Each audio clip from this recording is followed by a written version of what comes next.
मुंबई महापालिकेच्या शिक्षण धोरणाची पोलखोल करणारी एक बातमी आहे। मुंबई महापालिकेच्या शाळेतल्या मुलांच्या स्वास्थ्यासाठी आणि पोषणासाठी 32 कोटी खर्च केले जातात, तरी सुद्धा पालिकेच्या शाळेतले 34% विद्यार्थी कुपोषित असल्याचं धक्कादायक वास्तव समोर आलंय।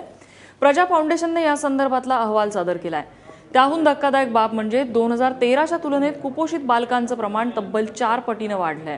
प्रजा फाउंडेशनने मुंबईतल्या 24 वॉर्डात सर्वे केल्यानंतर हा अहवाल सादर केलाय। मी बीएमसी शाळेमधल्या विद्यार्थ्यांचा अभ्यास केला। त्यामुळे दिसून आलं की गेल्या 3 वर्षांमध्ये पहिल्या वर्षी 2013-14 मध्ये एक 4पैकी 1 विद्यार्थी कुपोषित होता, पण मागच्या वर्षात 2 वर्षांच्या ड्युरेशनमध्ये 3पैकी 1 विद्यार्थी कुपोषित दिसून येतोय। आपल्याकडे मिड डे मील स्कीम आहे, ICD स्कीम आहे, आपल्याकडे हेल्थ चेकअप होतात आहे आणि हे सगळे प्रोग्राम जर आपण हेल्थ चेकअपचा प्रोग्राम बघितला तर तो 1938 मध्ये चालू झालेला प्रोग्राम आहे। हे खूप रोबस्ट प्रोग्राम्स आहेत, पण याचं मॉनिटरिंग प्रॉपरली होत नाहीये आणि हे आमच्या रिपोर्टमध्ये दिसून येत आहे।